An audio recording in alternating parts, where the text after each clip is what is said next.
ये बहुत ही बड़ा इवेंट है क्योंकि हम अभी और भी गरीब पेशेंट, गरीब लोग जो बिलो पॉवर्टी लाइन है, उनके लिए हम और सहायता कर सकते हैं।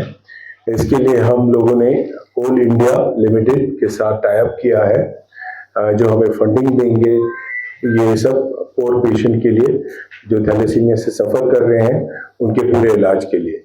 तो मैं कोल इंडिया लिमिटेड का बहुत ही आभारी हूँ। और हम लोग यहाँ पर पहले से भी थैलेसीमिया के पेशेंट ट्रीट करते थे, बोन मैरो ट्रांसप्लांट करते थे एंड पर इस प्रोग्राम को और भी अच्छा करने के लिए अभी हमारे पास कोल इंडिया लिमिटेड की सहायता होगी। Thank you.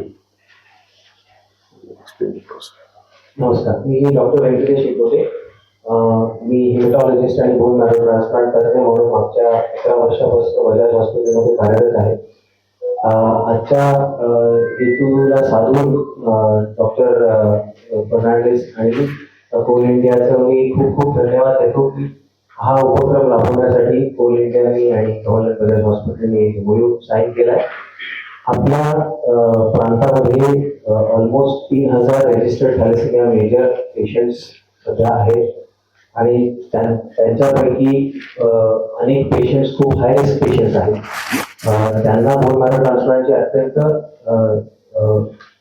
गरज असल्या कारणाने हे पाऊल जे आहे ते खूपच अमूल्य आहे असं मी समजतो. त्या संदर्भात मला हे सांगण्यात खूपच अभिमान वाटतो की बोन मॅरो ट्रान्सप्लांट मागच्या 10 वर्षापासून पहिल्यांदाच मराठवाड्यात उपलब्ध करण्याचं धाडस आम्ही केलेलं आहे. असंच मागच्या इतक्या वर्षांमध्ये 110 ट्रान्सप्लांट्स वेगवेगळ्या इंडिकेशनसाठी म्हणजे ब्लड कॅन्सर पासून ते प्लास्टिक ॲनिमियासाठी आम्ही केलेले आहेत आणि नुकताच 15 जानेवारी 2026 आम्ही आमचा फर्स्ट थॅलेसेमियाचा बोन मॅरो ट्रान्सप्लांट यशस्वीपणे पार पाडलेला आहे.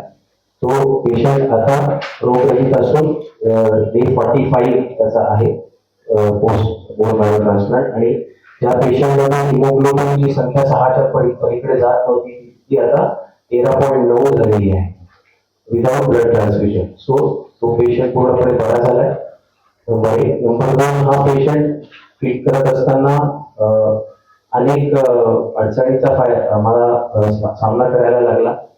मुख्य म्हणजे आपल्याकडे पेशंट्सना ट्रान्सप्लांट मिळता उशीर होत असल्या कारणाने ते पेशंट्स बरेच हाय रिस्क होऊन जातात. म्हणजे त्यांच्या अवयवांवर थॅलेसेमियाचा विपरीत परिणाम खूपच पडलेला असतो कारण वयाच्या पहिल्या वर्षापासून त्यांना रक्त चढवण्याची गरज पडते.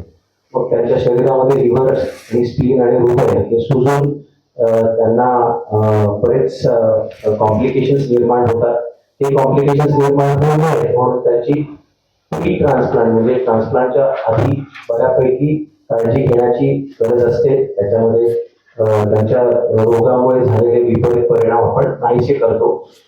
सोबत पूर्वीच्या काळात जसं बोन मॅरो मधनं स्टेम सेल्स काढून आपल्याला पेशंटला द्यायला लागायच्या, आता तशा गोष्टीची गरज नाही. आता ब्लड मधनंच आपल्याला स्टेम सेल्स प्राप्त करून सहजपणे कोणीही ब्लड डोनेशन सारखं प्रोसिजर म्हणून स्टेम सेल्स डोनेट करू शकतो. तर या 2 गोष्टींच्या सुसंगतपणामुळे आम्ही हा हाय रिस्क ट्रान्सप्लांट जो आहे तो यशस्वीपणे पार पाडू शकलो आणि आता ह्यापुढे कोल इंडियाच्या सहाय्यतेने आपण अनेक पेशंट्सना असाच सुसह्यपणे ट्रान्सप्लांट पार पाडूया ही संकल्पना घेऊन आम्ही आज भेटतोय.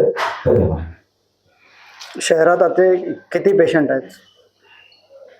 शहरात 1 ते 1,500 पेशंट्स तरी सहजपणे रजिस्टर्ड आहे थॅलेसेमिया सोसायटी ऑफ औरंगाबाद येथे आणि मिनी घाटी ज्याला आपण चिकलठाणा सिव्हिल हॉस्पिटल असं म्हणतो तिकडे.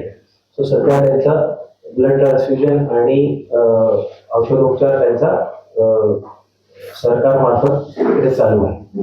हे सर्व पेशंट 12 वर्षाच्या आतलेच आहेत. 80 to 90% पेशंट 12 वर्षाचे आहेत. थॅलेसेमिया वाढण्याची कारण जनजागृतीची कमतरता.